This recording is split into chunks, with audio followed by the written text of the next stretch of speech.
She gave me the thumbs up. Okay. Should we start? Yes. It's 2:31, and I see the presentation is up. All right.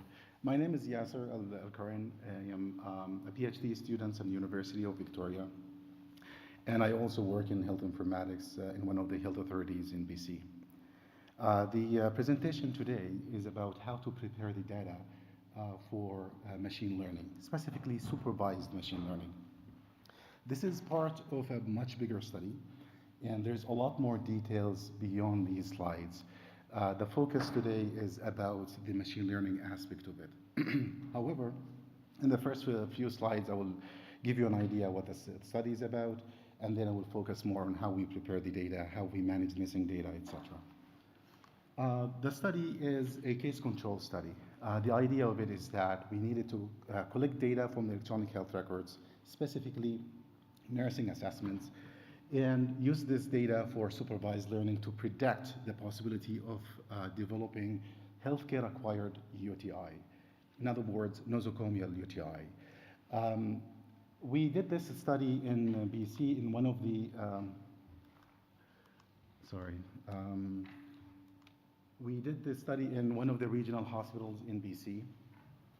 And this hospital specifically has implemented electronic health records between 2017 and 2018, and we collected the data right after that.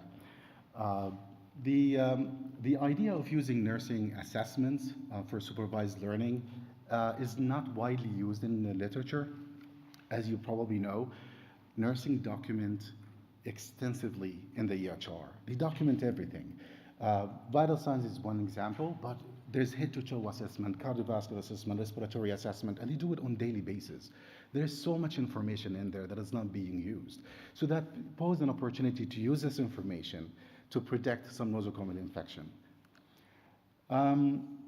UTI, the way we define UTI is acquiring the infection 48 hours after admission, and we define the date of having the infection by the date of sending a positive urine sample that came back from the lab with positive result. The population we focus on is adult populations in 4 medical surgical units, 2 medical units, 2 surgical units. And the reason we picked these 4 units in that specific hospital is that they demonstrated high level of UTI over the past few years. So they brought the attention to examine this phenomenon more. It's a case control study, and it's a retrospective study. So you have to have a case and control. So we know what the cases are, but we have to find the control thread. And we used a nearest neighbor matching method to do that. So we have a sample of like 10,000 admitted patients to the hospital, out of which 200 only developed UTI. So we have to match these with UTI with those who did not have UTI in order to teach the supervised algorithm later on why those developed UTI. So we use the nearest neighbor matching. There's a lot of other methods to do the matching process. This one specifically gives us the opportunity to control the variables we match the patients on. So for example, I wanted the patients to have exactly the same admission location. Within 0.25 caliper of the length of stay in the location and in the hospital as well, to make sure that we have a good matching sample. We evaluated the matching process right after that using 3 methods. The first one is the common method, which is the mean difference between them. The second method is visual methods using histograms. And we're not here to discuss the results of the study, just to focus on method, but we noticed some differences between the histograms. We're not sure if that makes any really significant difference. So I did the third study, which is the KIAS test, that tell us whether or not the differences that we observed is true differences. And the whole idea is that we have to have a comparable sample. The patient, the HLI patient, as I mentioned, who has developed the infection, 48 hours after admission, and we use that 48 hours to collect the data. Let me explain a little bit more. So if you look at these studies in the literature, majority of the studies that focus on infections, prediction, they collect the data upon admission at one point of time. Um, that's good, that's not bad, but we like more extensive method of collecting the data.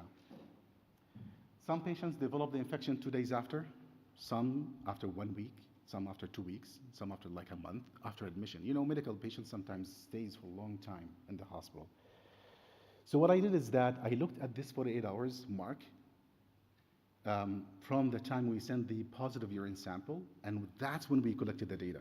The idea is that something might happen 48 hours before the infection that caused that infection. And for non-UTI patients, there is no sample has been sent, but we use the same time within each matching group that we use for UTI patients. Let me explain more. So for each matching group has 1 UTI patients, 2 non-UTI patients. If I collected the sample, the information for the UTI patient, let's say after 1 week of admission, I will do the same for those who are in the same group. So they are matched on the time where I collect the nursing data.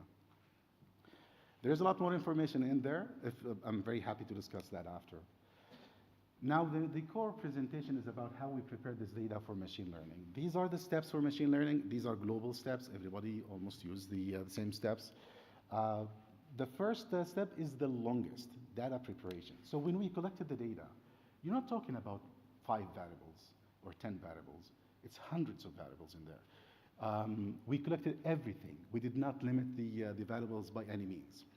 Everything in the database has been pulled. And the first thing we did is that looking at these variables and see which one actually makes sense. Some of the variables was like the pulse oximeter was on the left finger. I don't think that will contribute to UTI. So similar variables has been removed.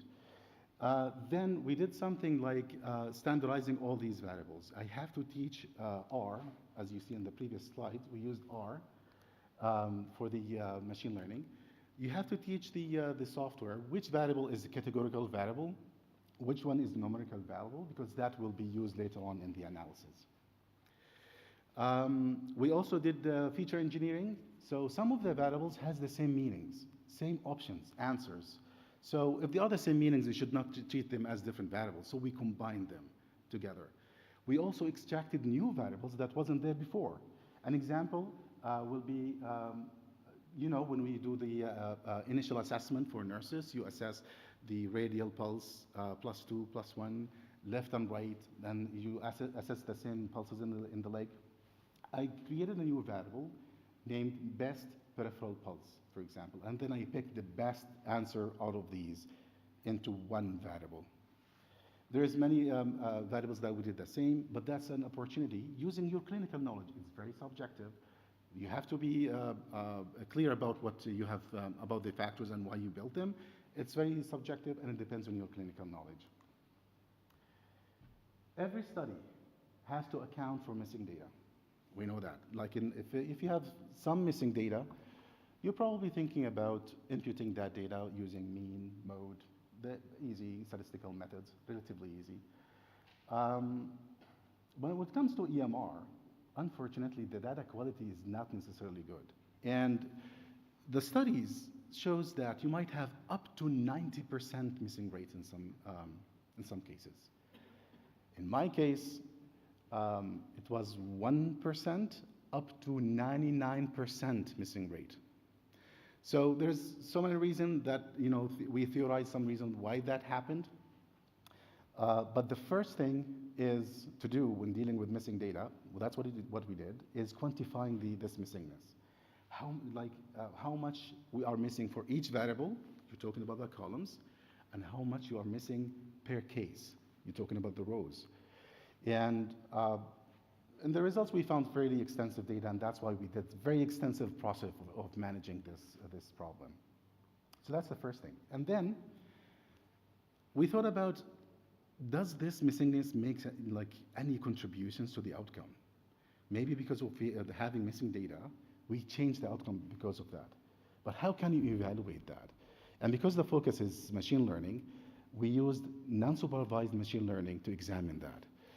Although I used a very common non-supervised algorithm, which is k-means, the way we use it is fairly unique.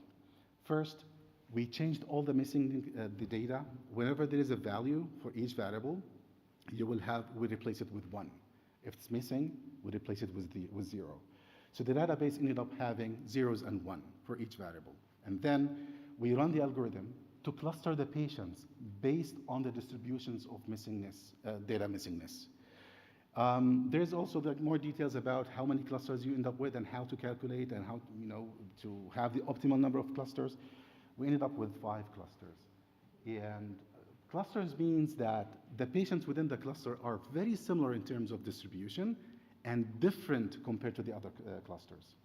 Then I evaluated whether or not being a member of one of each clusters will contribute to the outcome.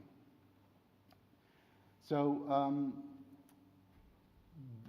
you might probably not find this in literature. It's fairly, I would say, first time to use this method of evaluation, but for us it made some logic that in case that there is a significant difference, that means the missingness might contribute to the outcome.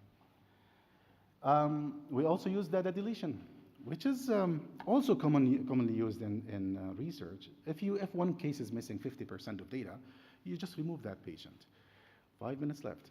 And if the variables are missing too much data, you remove that variable. But that didn't work very well for us because I didn't have a cutoff point. Should I remove at 50%, 20%, 30%? I do not know. So what we did is that a very comprehensive method of sensitivity analysis. I removed the variable more than 20% and created a new database. 30% created a new database. 40% a new database. Ended up with 8 databases from 20 to 90. And that's step number 1. Step number 2, we did a very comprehensive data imputation using mice, which is also using machine learning to calculate the missingness and calculate the values.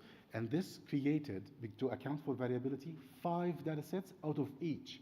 So 8, and then we end up with 40 databases.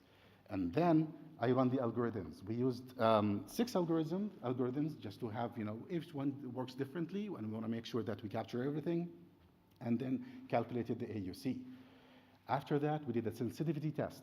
See if the difference between these percentages in terms of AUC is significant or not. If there's a significant drop after 30%, for example, when you look at the graph, there's a significant drop of AUC after 30%, that means probably that 30% is the best missingness that you should focus on and pull the data from.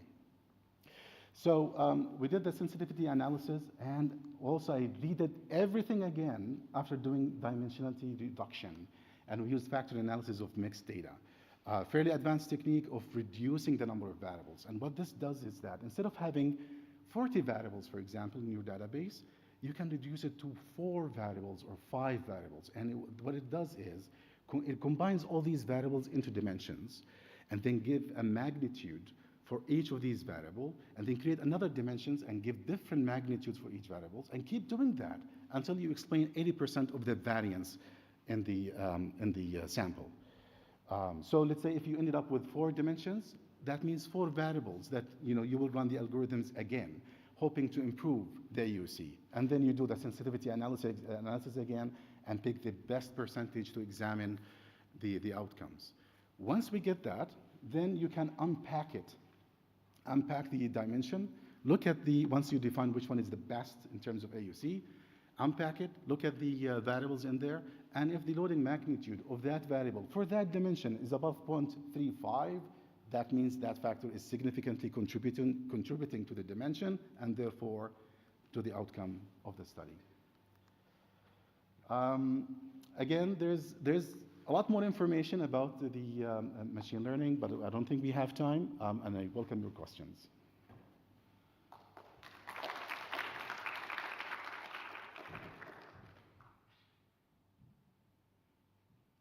Yes.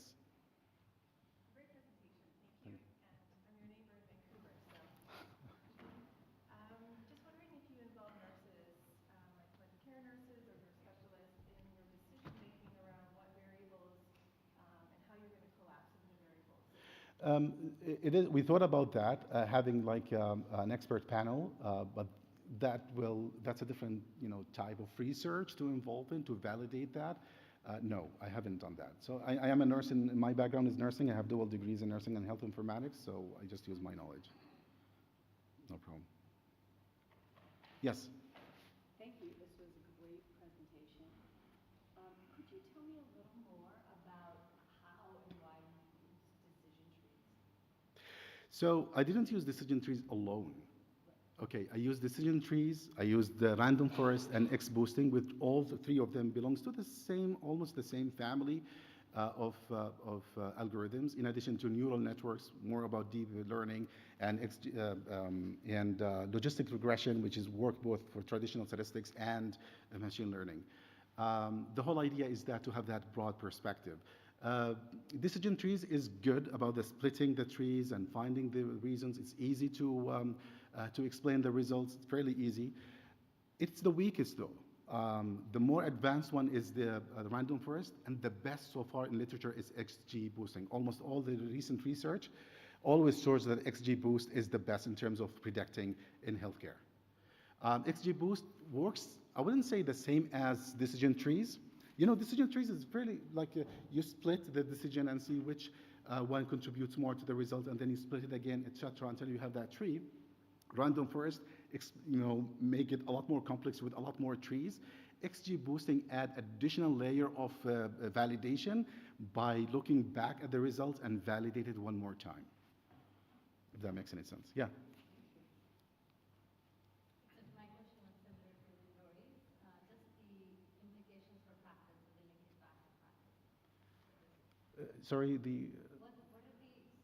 was the involvement from the nursing or the practice, the actual people on the ground, and then how are you taking this back into practice? Because your approach makes sense to me, yes. but how are you making it meaningful, and how would the results go back into practice? That's a very good question. And then to answer that question, I have to explain how we built the study. I've only focused on the method, but the study is a lot bigger than that.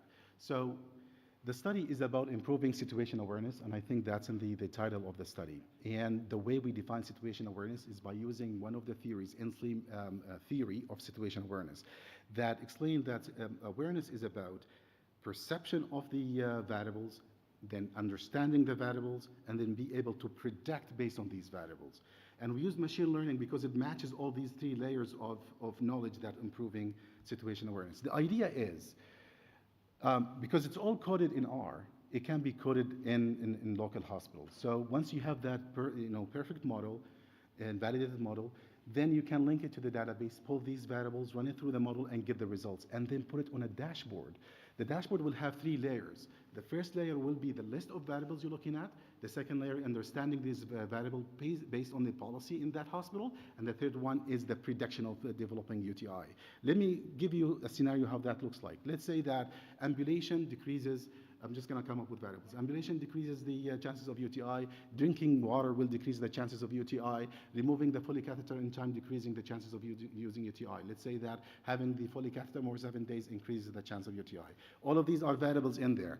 And the model, once we finish, will calculate all of these and give you prediction, 70%, this patient will have UTI, okay? And then, wait a second, because it's a live document, so you're pulling the data on a daily basis. You go, you ambulate your patient, and you enter this data, give more fluid and enter this data, and then the calculation will be different. You're seeing the decrease in the risk as you go. That's why I use the nursing assessments, because nurses can take it and change their practice to improve the patient outcome, if that makes any sense.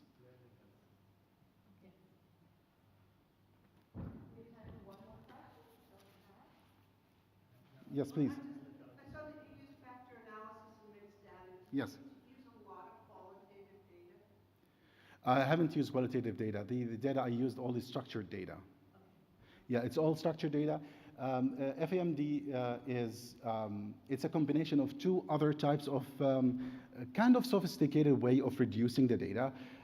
They are used for supervised learning, not supervised learning. There's other methods they use for unsupervised learning that maybe fits more qualitative data. It analyzes both the numerical and categorical data.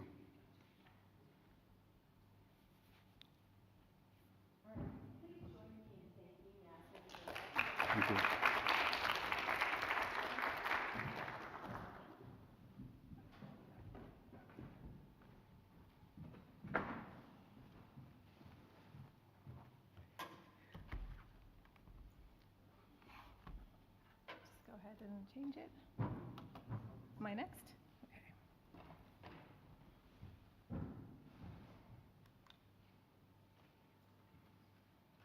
Okay. Hello and welcome to this presentation called Going Beyond Surface Language, an Exploratory Evaluation of Nursing Ontology Mapping. My name is My name is Laurie Block, and I'm with the School of Nursing at the University of British Columbia in Vancouver, Canada.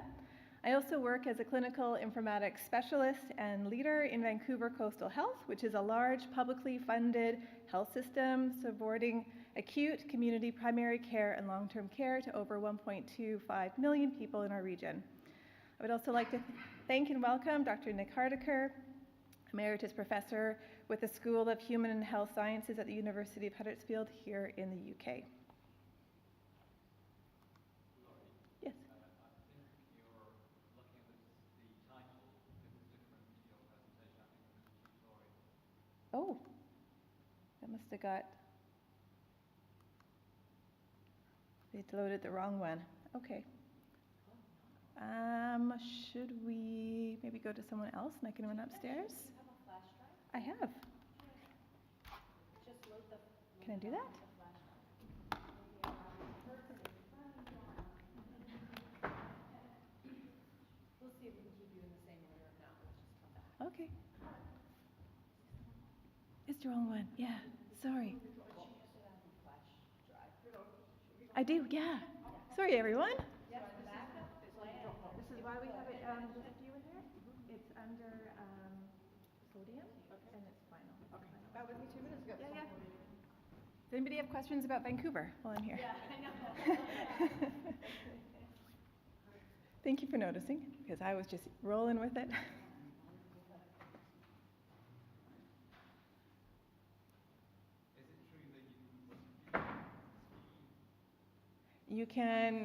You can like surf, you can take the ferry and see orcas, you can ski, and you can go to lovely vineyards in our arid desert all in a day. Yes, I welcome everyone. Maybe in a few years we'll have a conference there. Yes? Yeah. Have you been to any good restaurants in Manchester? Not yet. Any recommendations? Oh, this is looking better. Okay, there we are. Thank you. Thank you up there. Good job.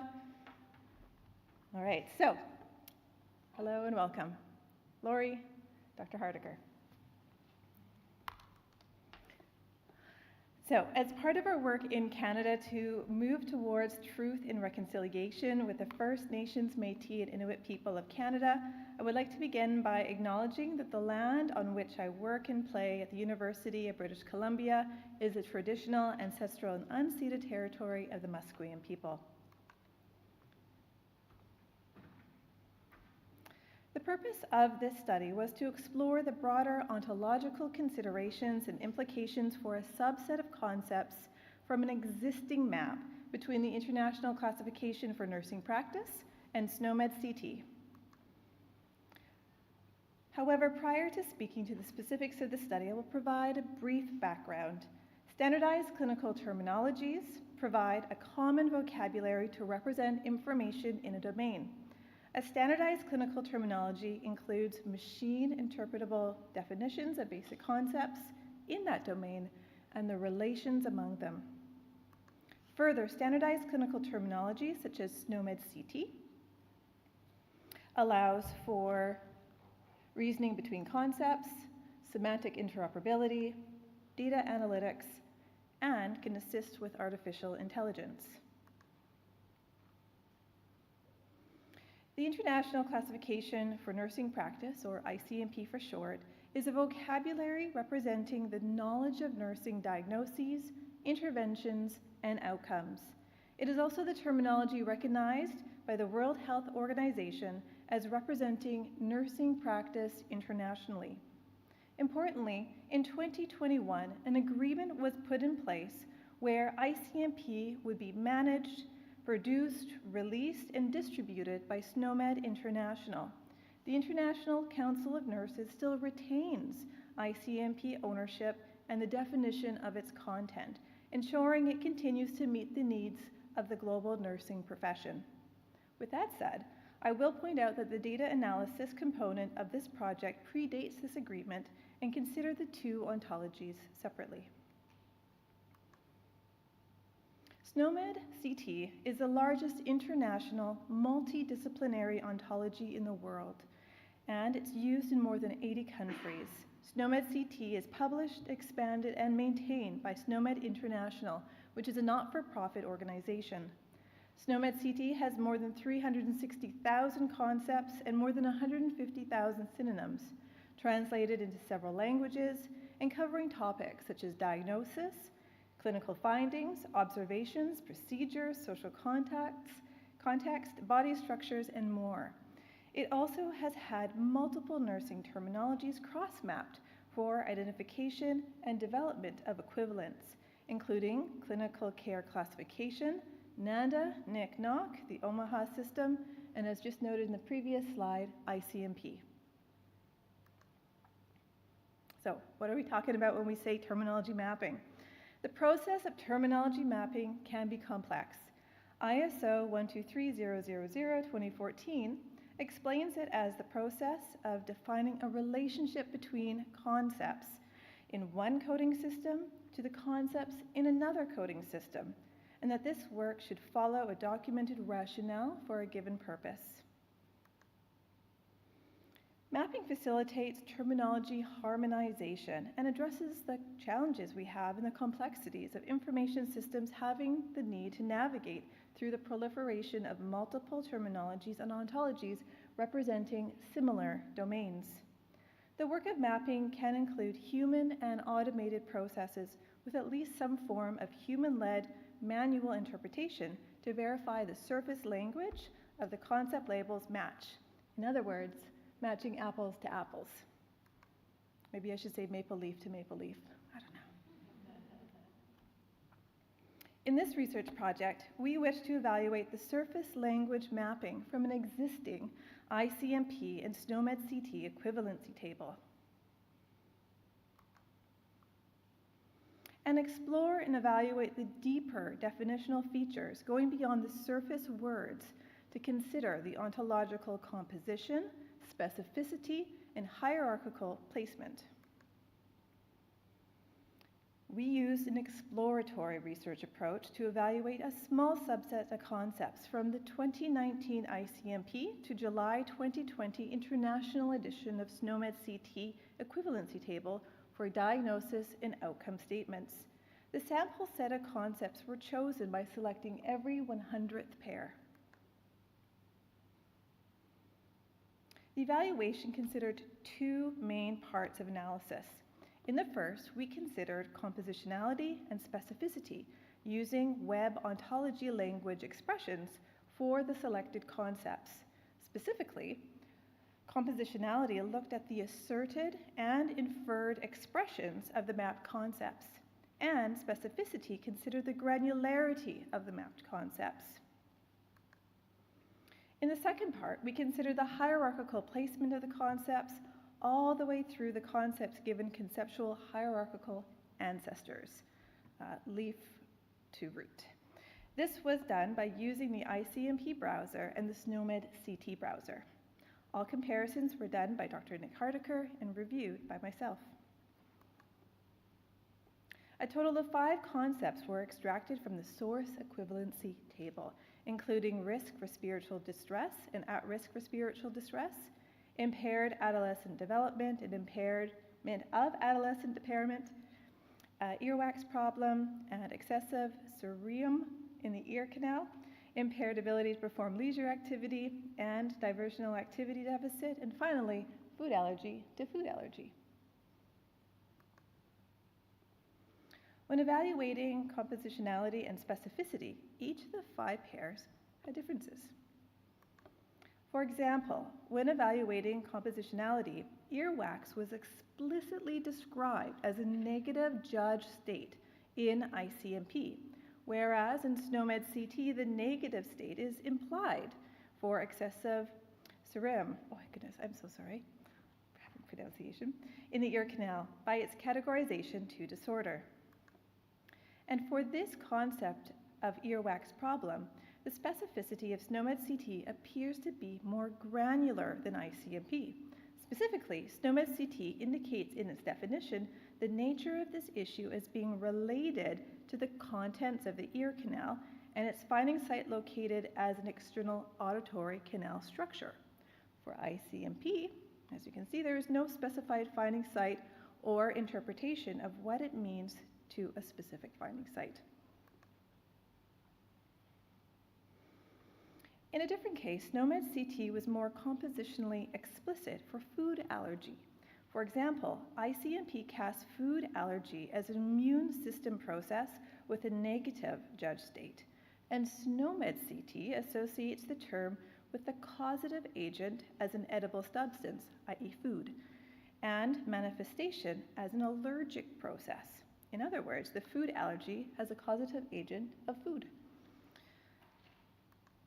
Finally, SNOMED CT indicates a degree of potentiality as defined as propensity, whereas ICMP indicates the potentiality as actual. ICMP appears to be more declarative in this interpretation. While evaluating hierarchical placement, a high degree of consistency was noted between the 5 pairs. For each pair at the highest discriminatory level, the ICMP term was classified as a diagnosis and outcome, and with the SNOMED CT term classified as a clinical finding, which has a subclass of disorder which can be used to describe diagnoses. This suggests a hierarchical similarity, or at least a close mapping, between these high-level top hierarchies. Again, with that said, some hierarchical deviations were noted.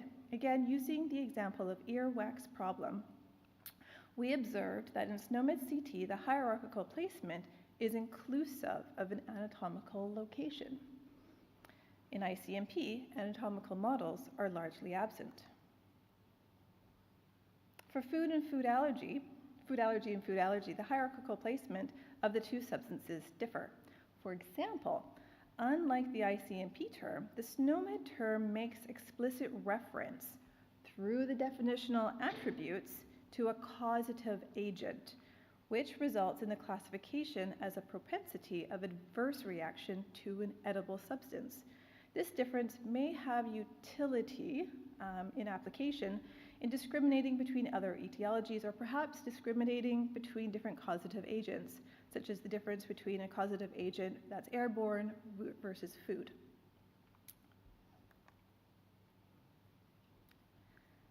Which takes us to the implications and thinking around this work. This was an exploratory study that evaluated a sample of 5 ICMP to SNOMED CT mappings, going beyond the surface words to consider the ontological composition and specificity and hierarchical placement. In this work, there was overall good degree of hierarchical similarity between the sample sets. This is noteworthy, given both ICMP and SNOMED were developed by different teams using different initial ontology languages, and it had no common guidelines. However, as we can see, some misalignments were also revealed and included differences in hierarchical positioning, definitions, and compositionality. For example, ICMP formally classified concepts as a negative judge state and a positive judge state. This aligns to the nursing diagnostic process to explicate both negative diagnoses and positive diagnoses. In SNOMED CT, the precision of positive and negative diagnoses are less explicit. And while it remains unclear and untested if this has implications to clinical practice, it is noteworthy to highlight for further evaluation and research. For example, in my own dissertation work, not directly connected to this presentation, the concept of a negative judge state was very important to the nurses who I worked with. For example, wound care nurses judged an increase in a wound bed measurement as both a possible negative or positive finding. It depended on context. For example, increase in wound bed measurement could be judged as a negative state if associated to be an indicator of localized wound infection, versus an increase in wound bed measurement could be a positive judgment if associated with conservative sharp wound debridement, which is an intervention to remove dead necrotic tissue and help facilitate wound healing. This highlights the point that nursing knowledge is more than surface words, and the associated relationships and representation of context in ontological design is important. Finally, it's important to highlight the limitations and considerations of the study. This was an exploratory study with a small sample size. Its findings are not generalizable to the whole ICMP to SNOMED CT map. With this said, the differences found were not sufficient to bring into question the validity of the original mappings, which is an encouraging preliminary finding. Also, as a contribution, the methods offer a structured process of evaluation, which adds to the growing body of human-led ontology evaluation methods. Future evaluation of ontology work may wish to continue to combine human-led methods, which consider context and implications to nursing practice, with other forms of evaluation, which may be data or application-based. So in conclusion, this study explored the ontological mapping considerations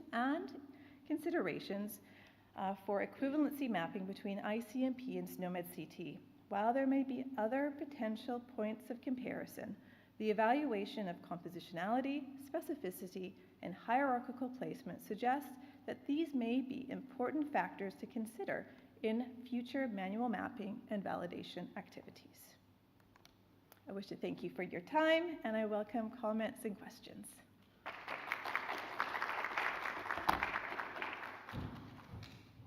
Cho has a microphone. You can hold your questions till she gets to you. But are there any questions from the audience?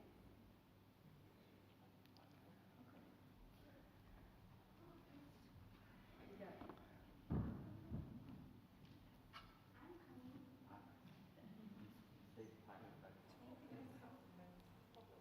Thank you for your presentation. I have a question, and it might be answered quite fast.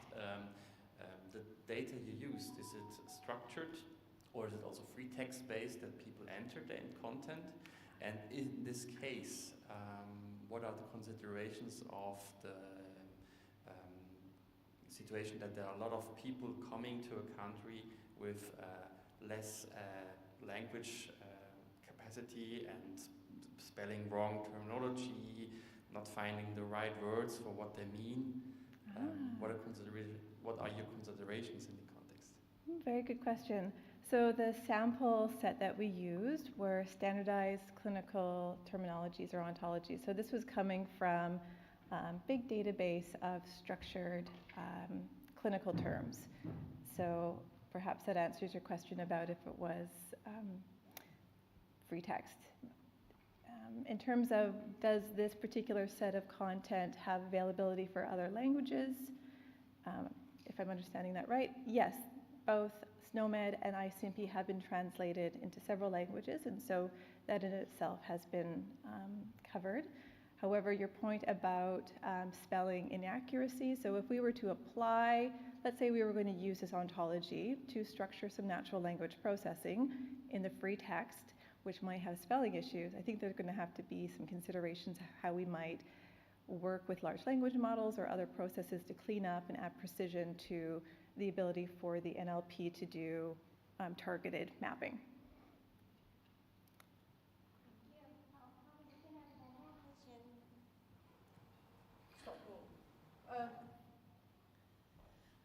Great presentation. Thank you for really uncovering the detail of this mapping work.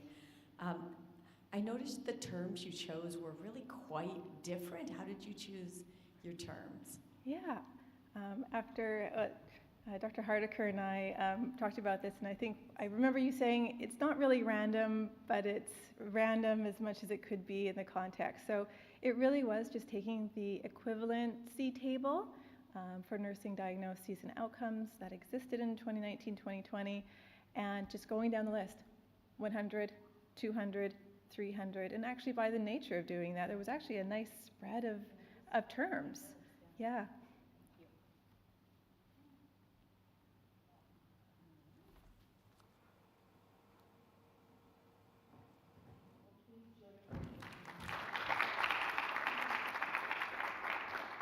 Thanks again for helping upstairs.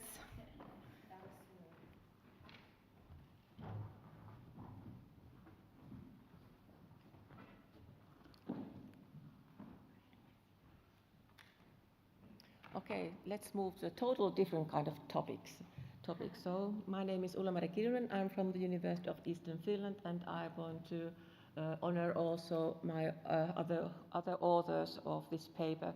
So, Johanna Ikonen is sitting there. She is one of my PhD students, and Samuli Koponen is also from our university. Some of you may know our emerita professor Kaija Saranto. Is Kaija here? No, it's not, but she's here somewhere. And then Maiju Kyttönen and Tuulikki Vehko are from the National Institute of Health and Welfare, which we have a project, this project what I'm going to tell you about.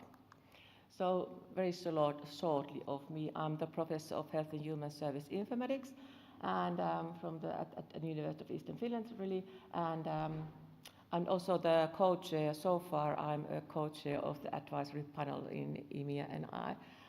We had a very big reform in Finland. In Finland in the beginning of 2023, and nowadays we have health and social care services counties, and I have a part-time professorship nearby our university, in the Wellbeing Services County of North Savo, and then I have the associate professorship at the University of Oulu. So, what is licensed practical nurse in Finland? What does it mean? They work both in healthcare and social care, and it is a protected occupational title, so licensed practical nurse. It is very strictly regulated by the law, and upon application they can qualify and are listed and registered in the national authorities of welfare and health, and also other public registers. So it's very strictly regulated profession. They also have a very big trade union. The biggest one is called in Finnish SUPE, so the Finnish Union of Practical Nurses. They can kind of expertise in different kind of fields. So you can see here the 8 different kind of competence areas where practical nurses can expertise in Finland. Nursing and care, so for instance, they can work in specialized care or primary care, or care for rehabilitation and elderly and so on, and emergency department and so on. So different kind of expertise. When I worked several years ago as a surgical nurse in our hospital, the co-workers were practical nurses, and I really honored their expertise. They really were very good co-workers, and always could count on them. So, and then we go to the health information systems in Finland, or client information systems, as we call also the systems what we are using in social care. We have used those systems, so electronic patient record systems, about 20 years in Finland, and both practical nurses and registered nurses are using those in daily basis, so 24 hours, 7 days a week. Also, the client information systems now have been in use since 2022. So in both in social care and healthcare, they are using those systems.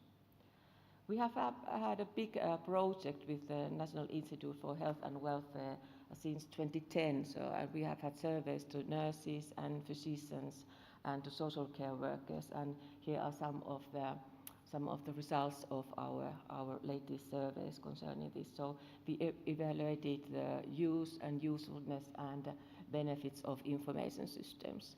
And so these are the previous surveys and some of the results of the previous surveys of those professionals. So in social welfare, the client information systems does not adequately support the information retrieval of the patient or the client's situation. And concerning the nurse's situation, nurse's age and work setting was associated with nursing informatics competencies. And related to physician survey, the physicians were more satisfied with the technical stability of the information system, where nurses were better support, the information system support for routine tasks and ease of obtaining the information of the patient. So these are really Finnish studies. So the aim of this study, what I'm going to tell you about now, is describe practical nurses' perceptions of the benefits of the information system in their daily patient care. And by information system, we mean health information or client information system. And there you can see the research questions, the associations between working environment and the benefits of the systems, and the association between practical nurses' self-assessed his user experience and the benefits of the information systems.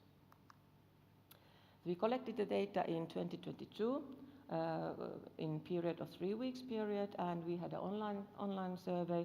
It was quite long survey. We used, of course, the survey for nurses, registered nurses, and we monitored, made little bit changes to that nurses survey, but they were actually quite similar questions for practical nurses.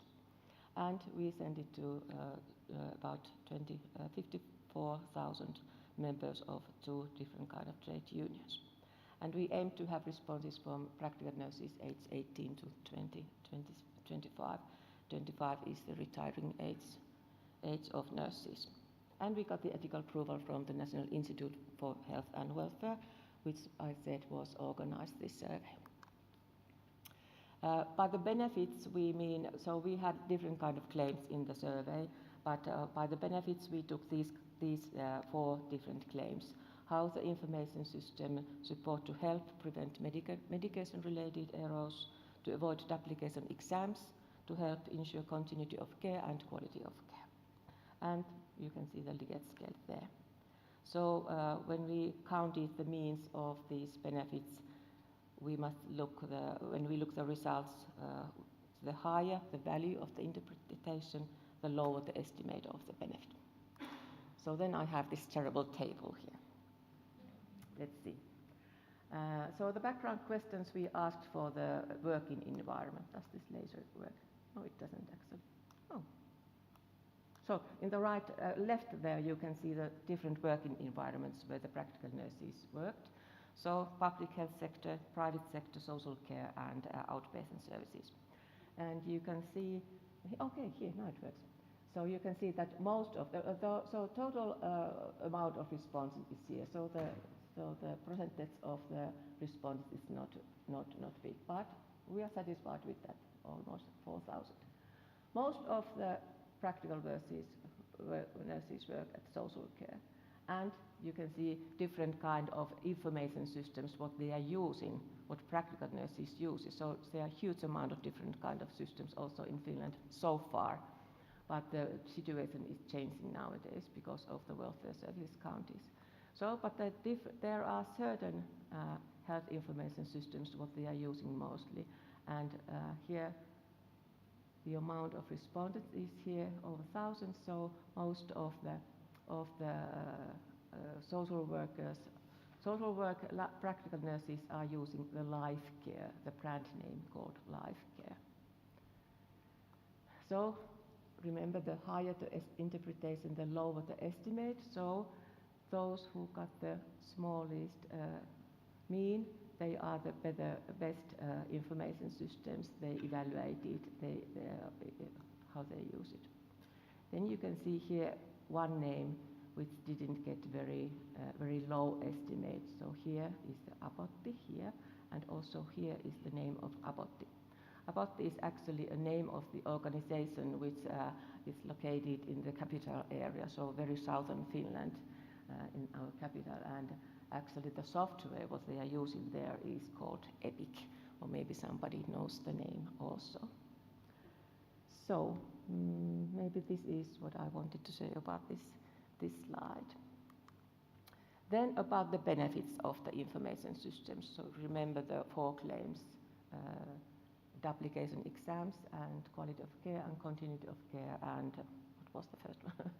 So again, so the highly experienced practical nurses evaluated the benefits higher than the beginners of the practical nurses. So that's what this tells you here. So very shortly of the discussion of this survey. So most of the practical nurses are really working in the social care, and they are using quite different information systems, like I said so far. But now when we have these healthcare services counties, we are trying to minimize the amount of information systems, so that one services county is having only one information systems. But we are in the road of that, so there's implementations of electronic systems and so on is going on, a big reform, like I said, in Finland. So the benefits were classified as moderate, varying between different sectors, and certain information system users assessed the benefits of information systems above the rest. And the highly experienced, I think this is quite clear that the highly experienced nurses evaluated the benefits better. Of course, I think this is quite evident. So we must look the results with caution, because we don't know how they interpreted those claims, medication exams and quality of care and so on. So never know how they interpret the questions.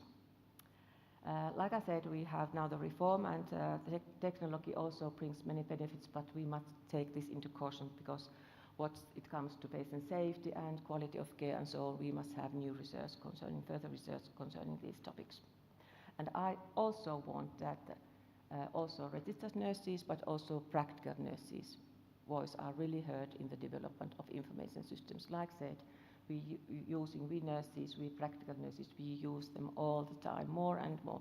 We use them much more than doctors or any other. We use those systems all the time, and they are part of nursing, so really need to hear their voices also. So this was quickly my presentation. Thank you.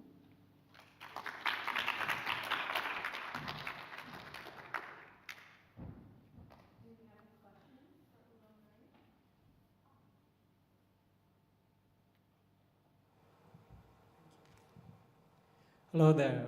Thank you for that interesting presentation.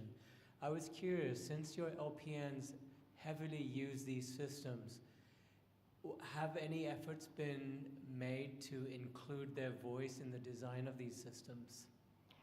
Yeah, we are just finalizing one of our articles concerning this topic, and quite seldom, unfortunately, this happens.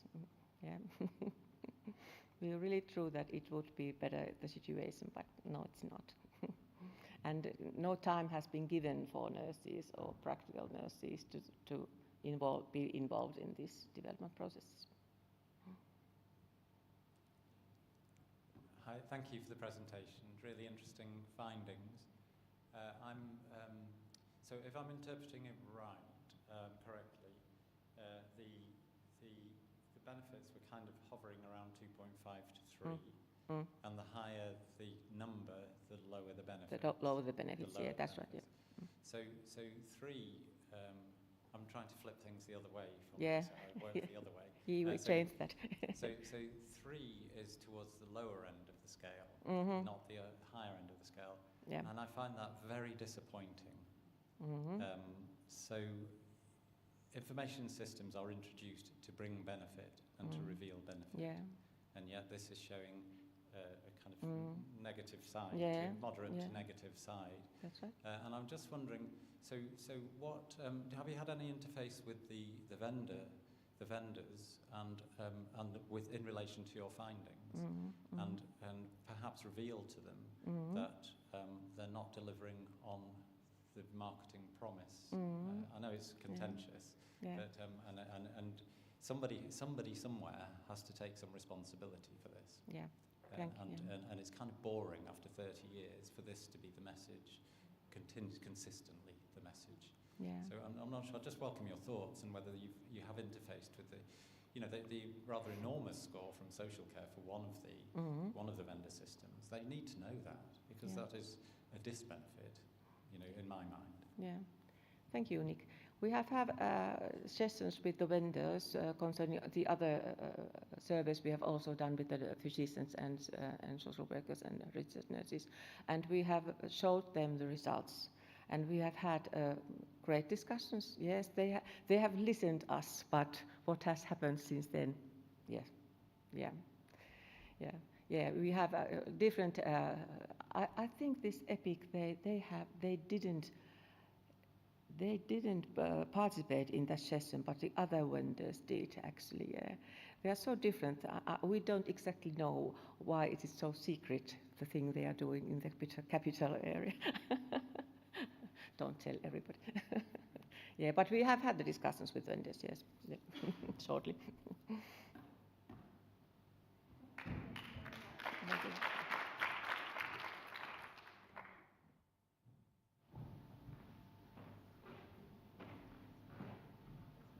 Yes, thank you very much. So, like Professor Kinnunen, I'm also from the land of thousand lakes. My name is Hanna von Gerich. I'm a PhD student from University of Turku in Finland, from the Department of Nursing Studies, Sciences. And but today I'm not here to represent either one of those, not Turku and not Finland, but IMIAS, Student and Emerging Professionals Nursing Informatics Group, and a survey we did with them. Yes. So let's begin. Yes, so it is the Global Nursing Informatics Survey. So to understand what that is, we need to go back to 2015, when the survey was first introduced.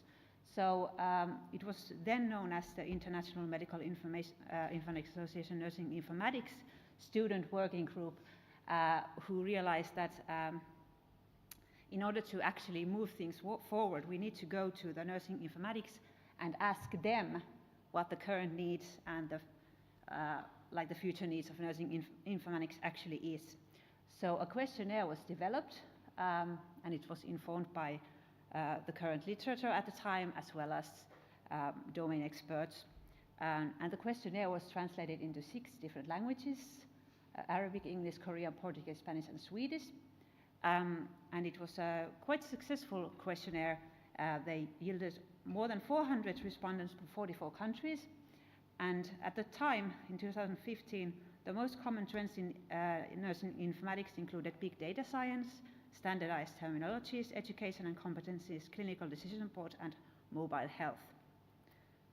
So, maybe I need to. So, in 2019, the survey was repeated. At the time, the group name had changed, but many of the powerhouse nursing informatics specialists were the same. The cross-sectional follow-up study was conducted with an updated questionnaire. This time, a few languages were added, and also that increased the number of respondents, although the number of countries decreased. I don't know what that is about. I wasn't a part of the group then. But the survey reveals that this time the most common trends in NI included clinical quality measures, clinical decision support, big data, artificial intelligence, and care coordination. So we could see that there had actually been quite a lot of change in these 5 years. So that is why, again, in last year, we decided to repeat the study. We thought it was time. The 5 years hadn't really passed, but due to the rapid digitalization caused by the COVID-19, we thought that okay, maybe again big changes had happened. So that is why we repeated the study again. So again, a cross-sectional survey study was done. We used a snowball sampling via the members of the IMIASEP NI group and the former and the also the not anymore so active members. But yeah, the survey was open from August until December, and that is actually also why we had time only to look at the English survey results, because as you all know, the deadlines were hitting us, so we didn't have time to translate other survey questions. So this time we did a small modification to the survey again. We asked if the participant had priorly participated in the survey, but other than that, it was basically the same question with the 9 languages again. For this paper, we analyzed 2 open-ended questions from the survey. What should be done in the institutions and what should be done in your country to advance nursing informatics over the next 5 to 10 years?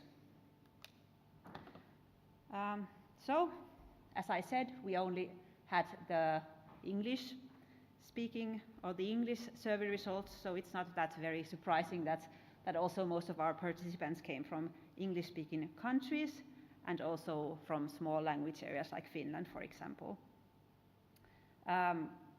We had 49 participants for the English survey, and only 1 had responded previously in 2015 and 2 in 2019. The participants were predominantly registered nurses with like very various work experience and informatics experience. So we had like the beginners, and then we had some with 50 years of experience. So very broadly in that sense. So what did we actually learn from these preliminary results? The needs could be divided into these 4 categories. So recognition and roles, educational needs, technological needs, and research needs. But when I look at these results now, I actually realize that all of these actually have something to do with the recognition of NI. Do we have like enough resources and places at the table, which comes to the first like subcategory, recognition and visibility to the NI role. We need more resources. We need more NI positions, especially on management and decision-making levels. We need national standards. We need promotion of digital capacities of the nursing workforce. And of course, legislation and regulation are key. From the educational point of view, further development, we have done a lot of great work, but it still needs to be developed to actually answer the needs of the new technologies and new things. Improvement of nurses' technological competencies and more integration of NI into nursing curricula. So we don't need to be talking NI to those who are just interested in informatics, but to all nurses. All nurses should be interested in some level and informed in some level.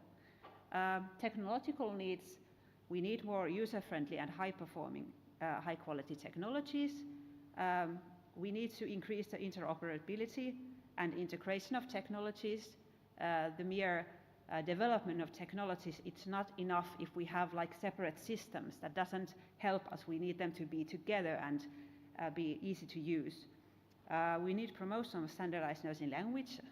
Yeah, we heard about that today a bit, and facilitation of data exchange.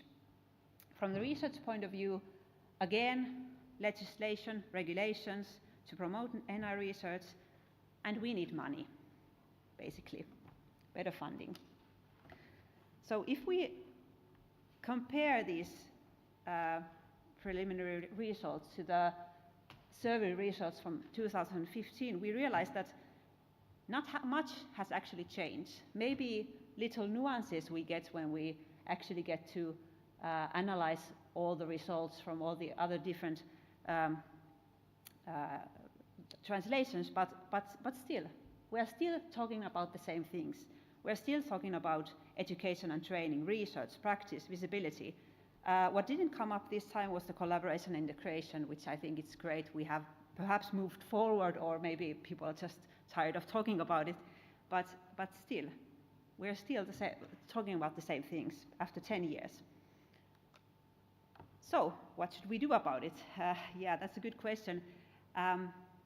Here's a big list of things I gathered. It's not a very comprehensive list, of course, but I think one key idea is to be more vocal. We need to, as NI specialists, we need to increase self-promotion. We need to show people that the value of our own work, because they're not going to come and do that for ourselves. What can we do? We cannot.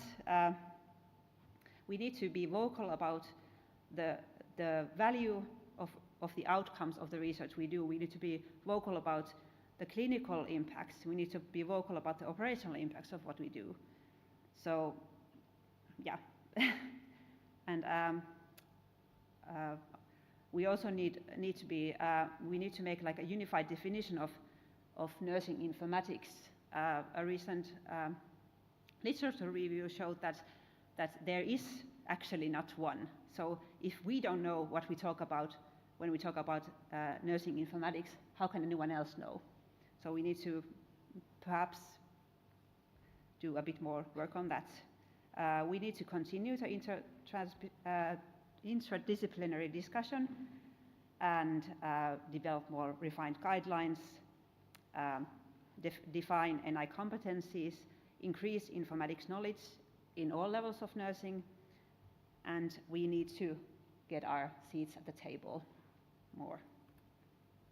Yeah, so that was my presentation, and I again would like to thank the past and the present members of the EMIASEP NI group and all our supporters in drafting, updating and distributing the survey. And thank you for your attention.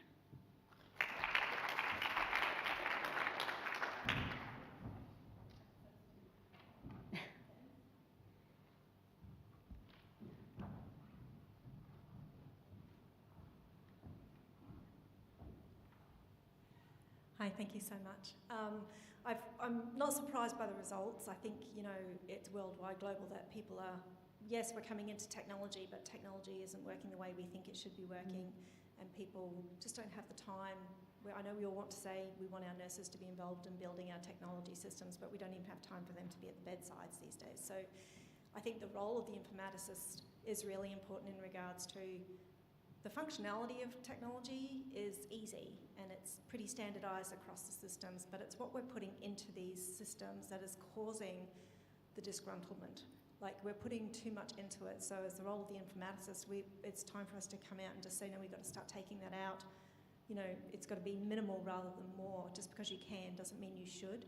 When we had paper, you wouldn't add extra things to paper, but we keep adding it to electronic systems. So from Eula's comments, from the licensed practical nurses not liking their technology system, to this survey saying the technology isn't working for us, it's like, well, the technology should be working for us, but they can only build a generic system. It's how we customise it that's causing our issues, and it's our job to really get in there and change that for them.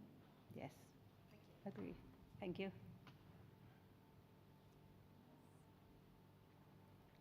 There's a question.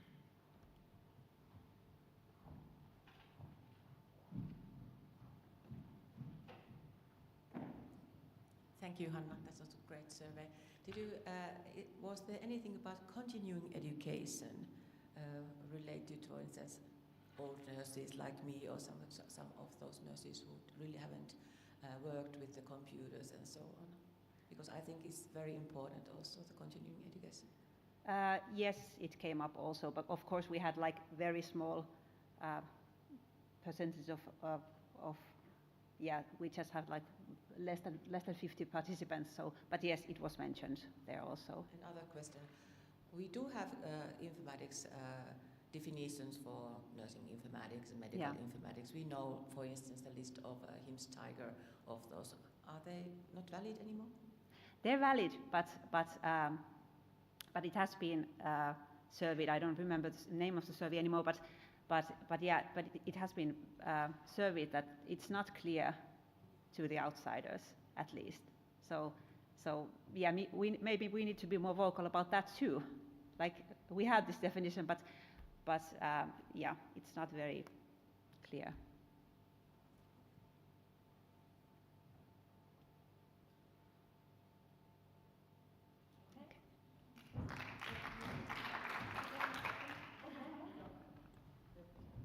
Hi, Hi, I'm very impressed with the kind of categorizing that you had in the presentation because I can relate to that very much. When I was trying to build the capacity or to build a team in informatics under the nursing discipline, my challenge was, for example, addressing the informatics and introducing it, not in terms just of the job among the health disciplines, but also to the HR, because the HR would create the job description that is required, and it's not just the description, it's also the proficiency level. So we would say this is advanced and this is proficient, Yes. or this is basic. And this is where we are having nurses who are having hands-on practice in our area, at least I'm talking about UAE, that they are not recognized or seen by the HR, that's the human resources, I mean. They don't recognize that. And this is one level of recognition where they are being paid and recognized under nursing specialty, not under IT. And again, this is another factor which we are trying to negotiate how they impact the patient outcome and the health and the value of nursing. Yes. I think I need some insight if you have been challenged or exposed to such thing within your experience. Personally not, but of course that came also up in this survey. We asked like institutional and also country. So in that way we had like the same message from both. This is like this is a global issue, that it's not recognized within the institutions or further. Yes. Okay, I think we'll move on to your speaker. Thank you, Hannah. Christophe, the floor is yours.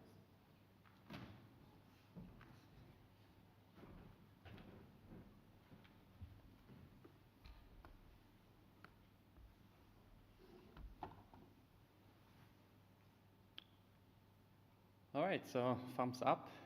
It's told I'm ready to go. So last but not least, my name is Christoph Goltz. I'm from Bern University of Applied Science in Switzerland. I'm in health service research and focusing on sustainable working conditions for health professionals, in particular focusing on applying technology to reach better working conditions. And in this context, it's important also to have a perspective on what should not be done when we implement technology. So I'm happy to present you results from a cross-sectional study where we examined technostress dimensions on job satisfaction in nursing. So we all know that the healthcare system is increasingly being digitized. Approximately 1/3 of the time nurses work with technology at workplace. So it's a lot of time to work with it, but that does not mean that the digital transformation is as advanced as it should be. There's a big discrepancy between what we promote or expect and what's in reality. We heard a lot of these findings in the presentations before. Just some examples displayed with the image. We see that on the left side, electronic health records were shown also to lead to higher burnout rates among health professionals when interacting with it because of low reliability or complexity they have. On the other side, displayed in the middle, very old systems implemented, old systems, slow systems, error messages, slow startup, everything related to reaction that can result in stress. We know that, for example, that the biomarkers cortisol increase when the RAM is low, so long waiting time. Everybody knows that when we wait too long in our computer, it increases stress, or when the presentation is not working, this always resulted in a stress reaction when we interact with technology. But it's not only about the technology working or not working, it's also about how we apply it in the context. So for example, interruptions that we have when we use phones and we get calls during work. So it's a question of how we apply it and use it at work. So this discrepancy and the ongoing digital transformation requires health professionals to adapt to new circumstances. And the inability to cope with technology at work can result to technostress.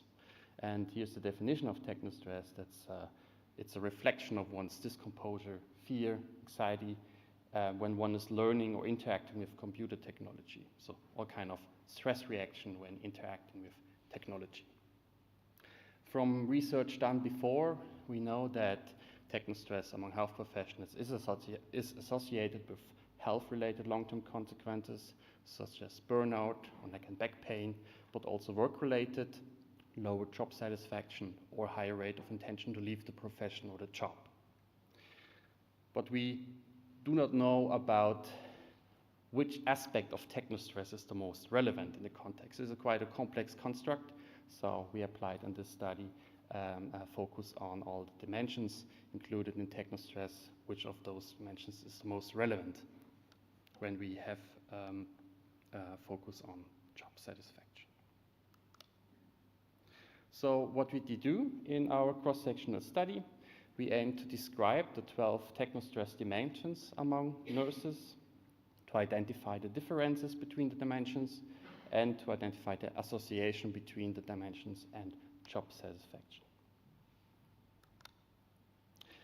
The method was a data collection between October and December last year. We provided a survey comprising of different valid and reliable scales. The most comprehensive scale was the technostress to have a full picture of all 12 dimensions. Then we added known technostress inhibitors, which I show later. Digital competence, also known as one of the inhibitors in the context of stress reaction when interacting with technology, and job satisfaction.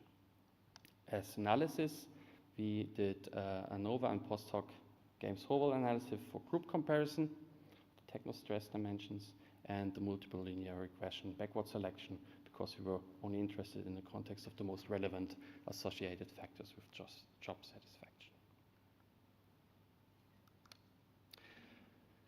Sample description, we included approximately 200 nurses in Switzerland.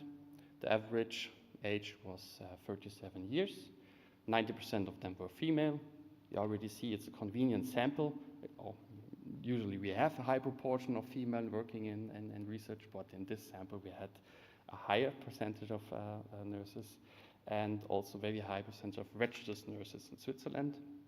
Usually in Switzerland we have a population of 50% of registered nurses in comparison to the whole population, so also there we have a representation of nurses on tertiary bachelor level included in the study. Descriptive results regarding technostress dimensions.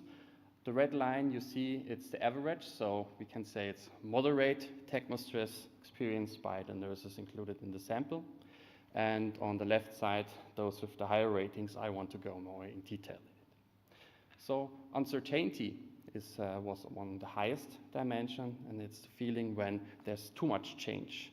So when you just got into knowing the system, you're able to use it, and then they change something or there comes something new.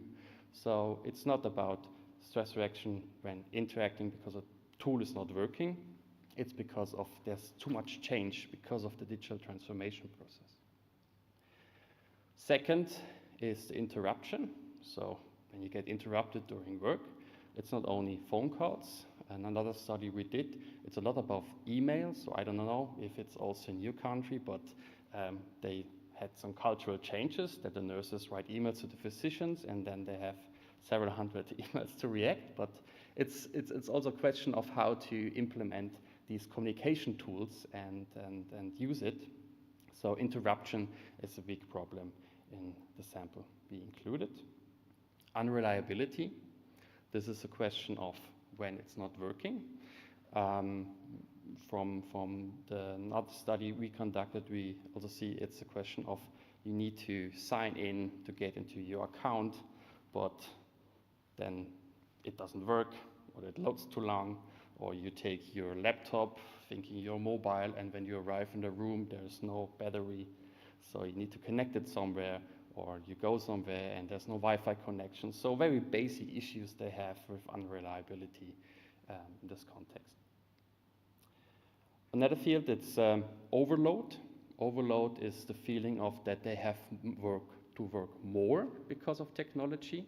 So regarding the benefits of HIR, we see that they have maybe for health outcomes related benefits. On the other side, they have the potential to increase workload.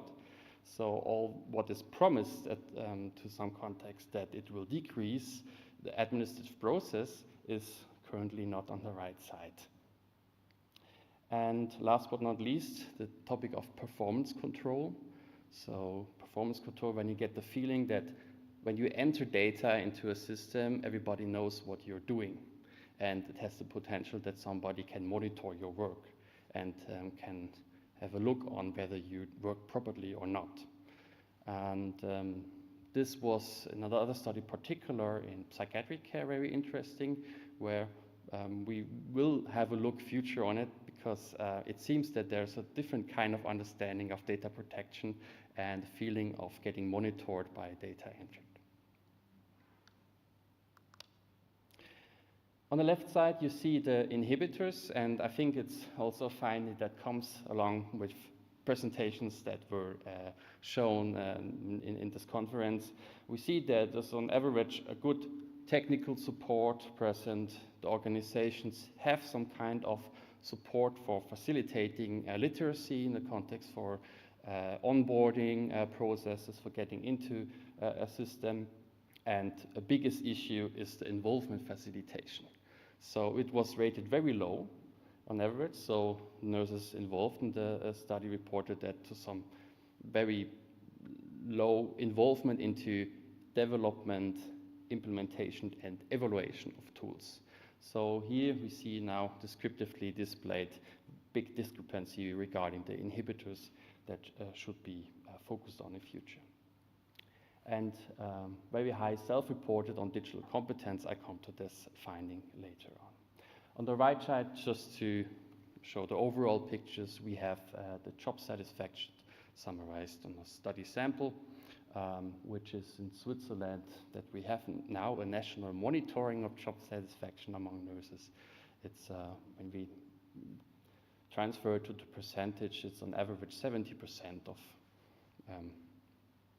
possibly. So when we compare to other countries, I would say we're still in a good situation, but we need to have a look on the other countries which are far advanced so that we know what will happen to us in a few years. Here I summarize the results of the regression. And when it comes to the Technostress creators, we see a bit of different picture. So we see that the invasion of private life is somehow very relevant in this context. And the invasion of private life is the feeling that when you interact with technology, that the boundaries between work and privacy is dissolving. So although it's not quite high in comparison to other creators, it's more very relevant to impacting the job satisfaction. On the other side, when we have a look on the complexity, it has a different meaning, that it was 1 point increase of complexity associated with 0.34 points of job satisfaction. So we know in the context discussion of Technostress, it's not only about distress, it's also about eustress, so positive reaction when interacting with technology. And we assume that due to our sample, this is also a very younger sample that may react more positive to complexity. Otherwise, we still need to elaborate a bit more on this other direction of findings in the complexity level. So coming to the discussion of the findings, we can conclude that among the participant nursing in Switzerland, Technostress is moderate. Placed in European comparison of digital transformation, Switzerland is on very lowest level.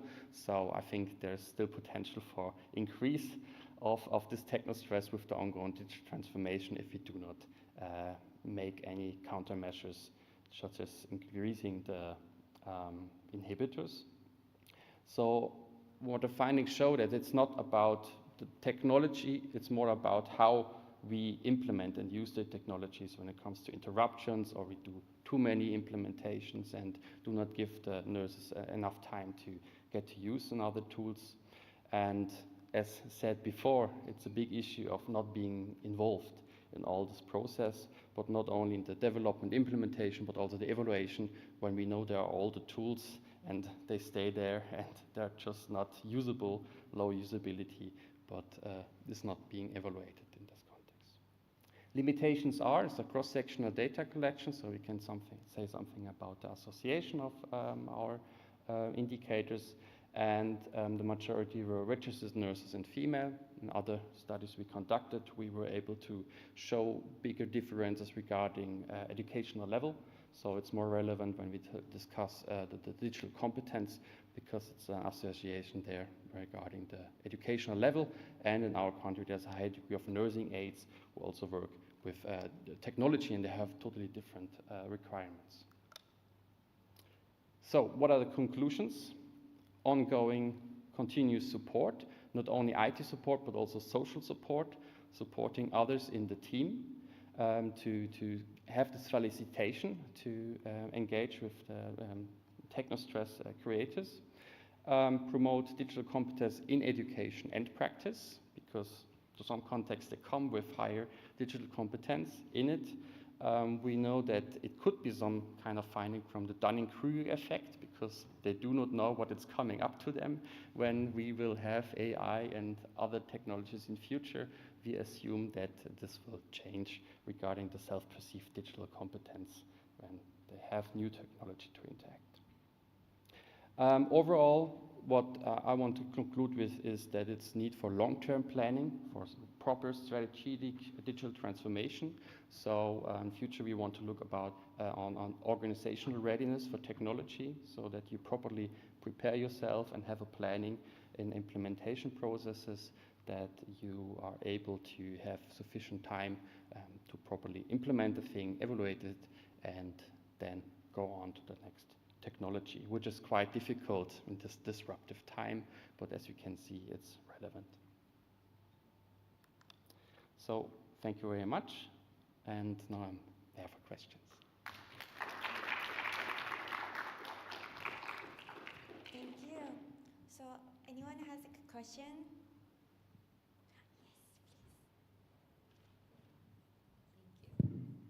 My question's more about the survey or the questionnaire that was used.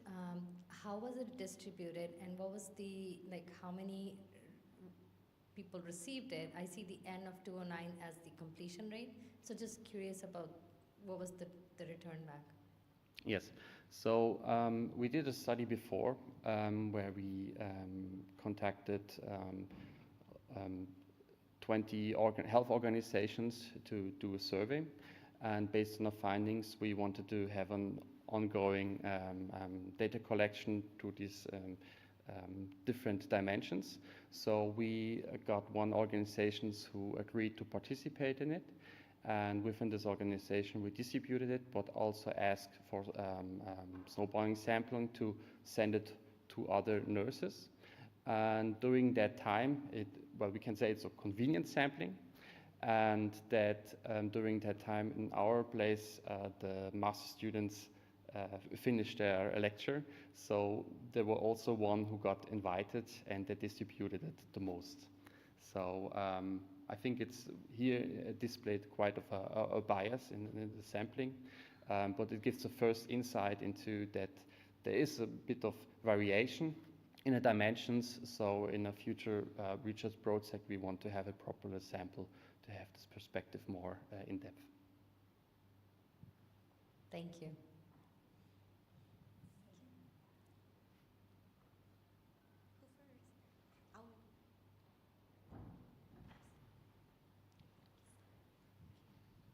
Great presentation, very interesting. Wondering if the survey questions for the first techno stress was a new term for me, and all of the 12 types. So I want to know if you have that available for use, and also wondering, EHRs are one technology, and nurses are exposed to, I mean, I think the training is, there's so many different technologies that you have to use. Does it capture that element as well of everything else, not just the EHR? Regarding your first question for the questionnaire, so when I did my PhD on this topic, so I searched for the first book on it, Technostress. It's in 1980, so it was an old term, and but there's one very known reference that developed a construct of Technostress in 2008, and this was with the 12 dimensions was developed in a broad German study. So there is international questionnaires available and a lot of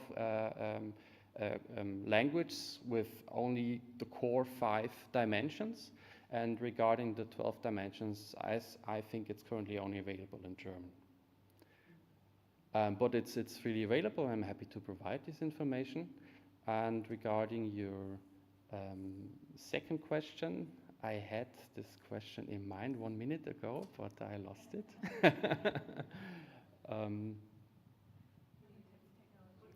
Which technologies? Yes, thank you very much. So yes, so in this study we also ask for which technologies they work the most of the time with it, and at the moment we didn't include it in the analysis. So it's like we aim to have a broad perspective on it. On another study I conducted, I elaborated on the sentiments towards specific technologies, and there we clearly see that the majority of the issues nurses and health professionals have is when interacting with electronic health records. So it's one of the biggest issues they report on, the most negative perceptions they have towards this technology, at least in Switzerland. I can report on that. Hi. Really interesting. I think there's a narrative, certainly in the UK and possibly in other countries, about a kind of anticipatory techno-stress, particularly amongst more experienced nurses who the narrative is that they're leaving the profession in anticipation of new technology arriving shortly. So it's a really important concept, I think. And my question really is about, you distinguish between the technology itself and its implementation, and the main source of techno-stress is around implementation rather than the nature of the technology itself. And yet you also say old technology needs to be re-evaluated and perhaps updated, so evaluate established digital technologies. So I'm just wondering what the difference is between the nature of the technology itself and the implementation, when you're also arguing that old technology, which has been established and implemented many years ago, is actually a source of techno-stress as well. Yeah, thank you very much for the question. So, as I understood, you want to clarify why I distinguish between this development and implementation and established tools.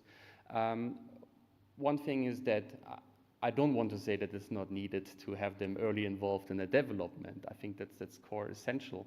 But what we see that when we have a look on the techno-stress creators, it's, for example, regarding this too much change at the time, or these interruptions.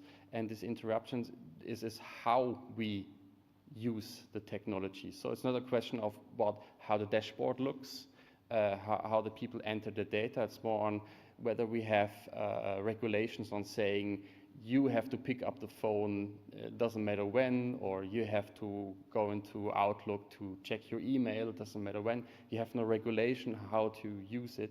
So that's what I mean when it comes to this implementation, by clarification, clarifying also how to use it.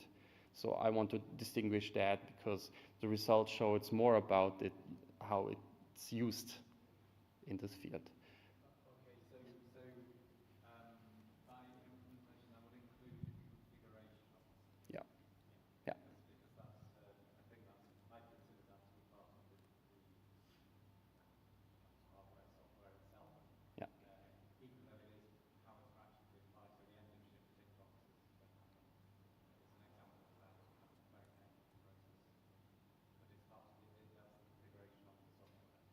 Yes, I totally agree, and I think it's being here and from health service research with all the experts in health informatics, I think this input is very relevant also for me on distinguishing the right processes. Thank you very much.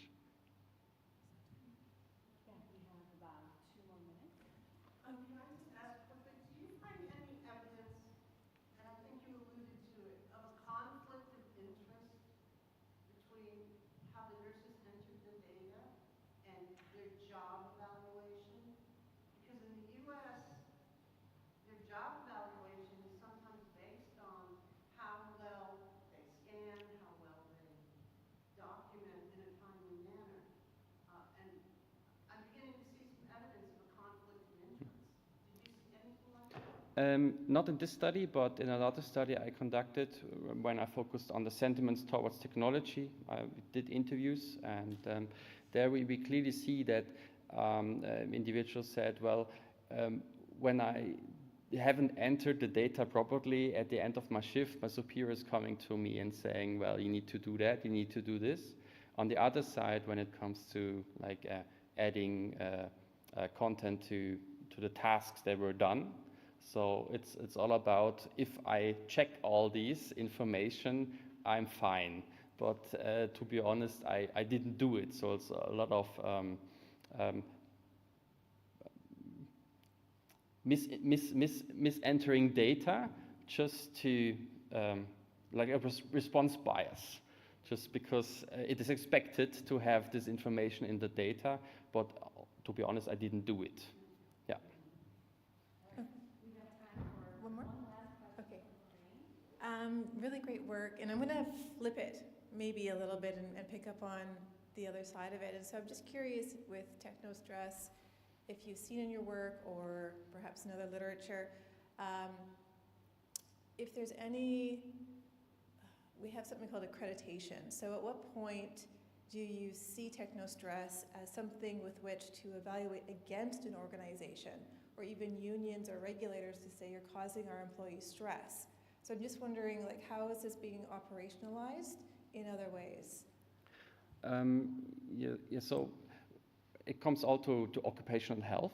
And what we see that in occupational health, the aspect of technology is not that core set of what is being evaluated, but it's coming into European-wide evaluation. But what we see is that sometimes it's just limited to one item and has not that context. But I think this awareness is increasing. Also, we see tech companies focusing on the so-called quadruple aims, so not focusing on the good quality of technology, but also that the staff is satisfied with working with it. So I see that there's a switch of thinking that it should also have some positive effects on health professionals. And at least from our work, this is one target we have, to really implement it into evaluations of organizations, to say that this should not be neglected and is part of a quality criteria when it comes to all this digitalization process. But it's ongoing, and I think it's just not the core perspective of those in charge of digital transformation.